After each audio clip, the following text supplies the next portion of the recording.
নুরাল পাগলার দরবারে সংঘর্ষের বিরুদ্ধে হামলা, আহত 50।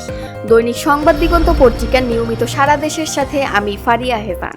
রাজবাড়ীর গোয়ালন্দে নুরুল হক ওরফে নুরাল পাগলার দরবার শরীফে হামলা ও ভাঙচুরের সময় পুলিশের উপর হামলা, সরকারি কাজে বাধা প্রদান এবং সরকারি সম্পত্তি ধ্বংসের অভিযোগে মামলা দায়ের করা হয়েছে।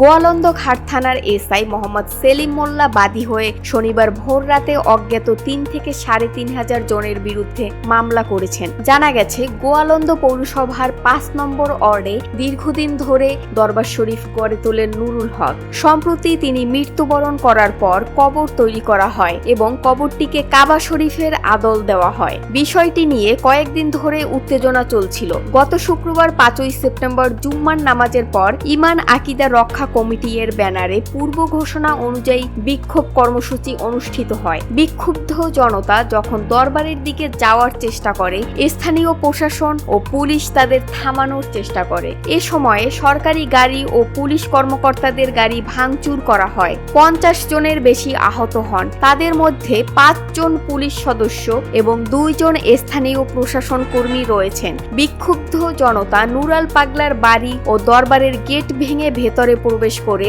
ভবন ও দরবার ভাঙচুর ও অগ্নিসংযোগ করে। এক পর্যায়ে নুরাল পাগলের লাশ কবর থেকে তুলে ঢাকা খুলনা মহাসড়কের পদ্মার মোড় এলাকায় পুড়িয়ে দেওয়া হয়। এই ঘটনায় আহত রাসেল মোল্লার ফরিদপুর মেডিকেল কলেজ হাসপাতালে মৃত্যু হয়।